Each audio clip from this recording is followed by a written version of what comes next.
So the James Harden news broke a couple hours ago. James Harden is a Brooklyn Net. It feels weird to say that. James Harden was a Rocket for almost a decade, and I feel like it ended in a somber way, his tenure in Houston. This kind of emerged in the offseason. We knew that he was unhappy. Russell Westbrook got traded, and then we thought, okay, they're going to roll with John Wall this year, and maybe Harden can get behind that. In training camp, everybody was there in Houston but James Harden. He was out at like Lil Baby's birthday party. He was out partying, and he didn't go to training camp on time, and then he ended up going later. He tested negative. I don't know how. No, he did. And then he ended up getting in the swing of things. They started the season. He looked a little bit out of shape. That has been a running thing with James Harden so far. And then he pretty much, they get blown out or they lose to the Lakers on on Tuesday night, the 12th. And boom, he's like, this team is not talented enough. Literally taking shots at the locker room. Not what you want from your lead player, your best player, who's a top 10 player in the NBA whatsoever. This man is kind of out of shape, and he's still dropping 40 points in some games. Now, he hasn't been good in the last 5, but still, you don't want this out of your top players. So the Rockets are like, all right, this is it. The time is done. Daryl Morey is gone. Mike D'Antonio is gone. We have Raphael Stone, Steven Silas. It is time to have a new regime or a new era of Houston basketball. And they're like, Harden, don't come to practice anymore. You're getting traded. Now, this all happened so quickly. Shams tweeted out some stuff. Nick Wright tweeted out some stuff. And then it's like, all right, this could happen today. This really could. There was so many Nets and Sixers talks. Those were the two teams that were willing to acquire James Harden. The Sixers connection was kind of Daryl Morey. We all know about Daryl Morey and James Harden in Houston. So that would have been really cool if they reunited in Philadelphia. But they would have had to probably give up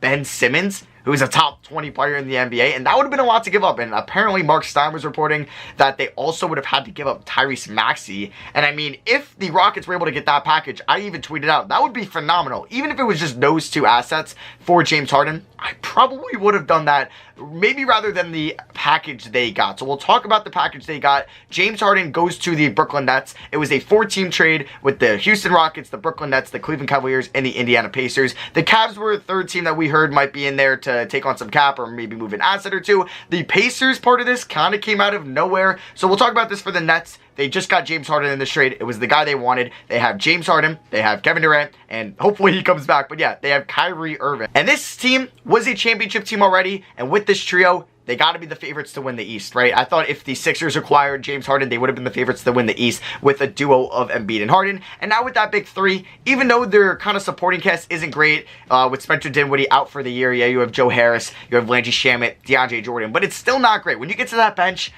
it's going to be rough unless they kind of pick up some nice free agency signings. Maybe some guys on the market. I don't know if they look at like Jamal Crawford, Alonzo Trier, just some scorers that they can get off the bench. It's a risky decision because they also gave up a 2022, 2024, and 2026 unprotected first. And I believe 2 pick swaps as well. It could be 3, but they're pretty much sending their future away. They might be bad in 2026 because KD and Kyrie are free agents in 2022, which I'm not saying they're going to leave. I think they could definitely stay there because they could win a championship and just keep it together. Harden's also a free agent in 2022. What if they, I don't know, they leave or they regress and by 2024, they're either not good anymore. I think that's not going to really happen. I think they'll still all be pretty good in 2024. Even though KD will be like 35, I still think he'll be a good player. But I don't know. Things can change a lot. Things can change a lot. We are all watching the same sport.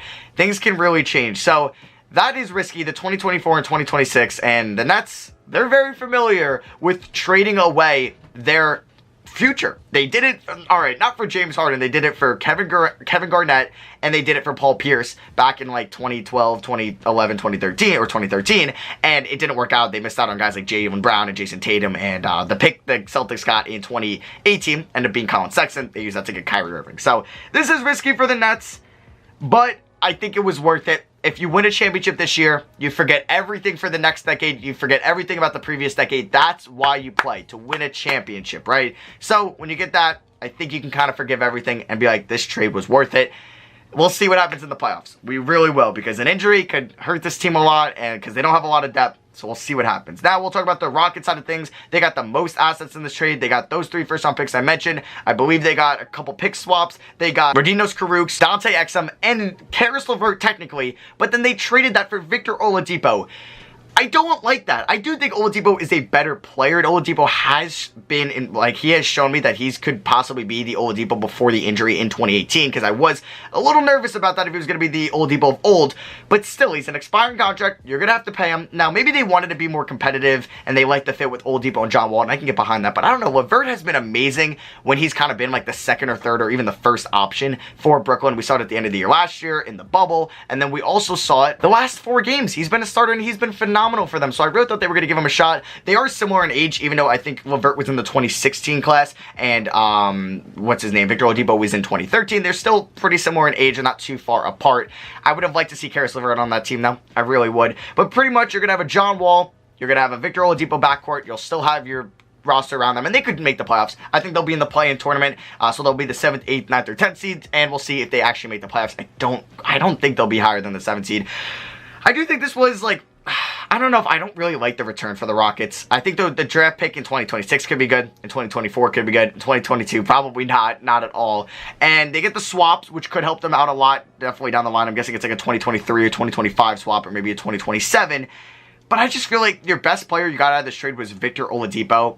I'm not a fan of that. They didn't end up with Jared Allen, or they didn't end up with Karis LeVert. So I wasn't a huge fan of that return. I like the draft capital return, but I'm not a fan of the player return for them, because they wanted a good young player. Who is that here? Is that Oladipo? It's not Oladipo. Is it Verdinos Caruks? Is it Dante Exum? I don't really know. So I guess we'll see what happens in the future with those guys. But yeah, Houston, we'll see if they re-sign Oladipo, because if they don't, then whoa, because I would have loved Ben Simmons. I think that would have been a great return. Ben Simmons. And you didn't even have to get Tyrese Maxey. Like Simmons, Thibault, and first.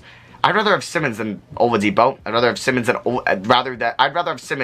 Oladipo, Exum, and Caruks. So I don't know. Maybe a missed opportunity there, or maybe Philly was just never going to trade away Ben Simmons. They would have done Tobias Harris, but never Ben Simmons. So if they were only trading Tobias Harris, then this was the trade I think you do with the Nets. I would have kept LeVert over Oladipo, in my opinion, because he's under contract for another 2 years after this. I would have done that. Now, the Cavs, kind of a sneaky winner in this trade. They ended up with Taurean Prince, basically, so the Nets can get off some money. Maybe the Rockets just didn't want Taurean Prince's contract.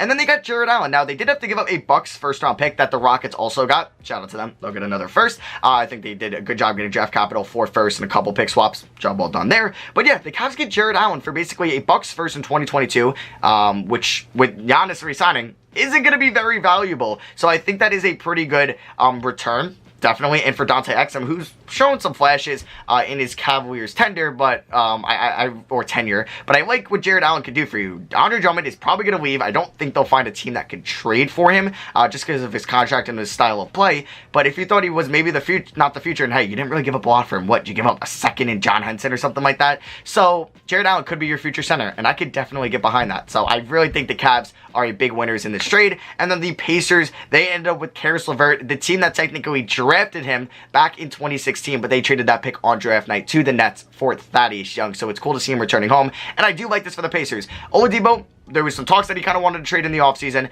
and then he shot those down, but it now makes me think that he kind of told Kevin Pritchard and Chris Buchanan, or Chad Buchanan, or yeah, whoever the front office guy is, I think it's Chad Buchanan, that like, all right, I'm going to shoot those rumors down just so it doesn't hurt the teammate chemistry of the locker room, but I would still like to be traded at some point this year, because I don't think I'm going to come back to Indiana at the end of the year. I'm going to respect you guys and let you know that. So maybe he did that, and shout out to Oladipo if he did, and then they kind of, he played his games, he played hard, he looked good, and then they flipped him for Oladipo, or Karis LeVert, who I really like as well. They could use Oladipo's defense, but I mean, I digress. Like, they really don't have to use Oladipo's defense, because they have Malcolm Brogdon, a great defender. They have Miles Turner, a great defender. Like, they have good defensive players, and then they had Karis LeVert scoring, who I think is going to be massive for them. Now, it's going to be weird having, like, TJ Warren and Karis LeVert as your wings. I don't know if I'm the biggest fan of that. I think I like Karis LeVert a lot more than TJ Warren, because I feel like they're kind of similar in offensive styles, so we'll see what they do with that, but I love Malcolm Brogdon. He's been playing great this year, and I love Domantas Sabonis. They both have been playing great, and so is Miles Turner. So I'm a big fan of this trade for the Pacers,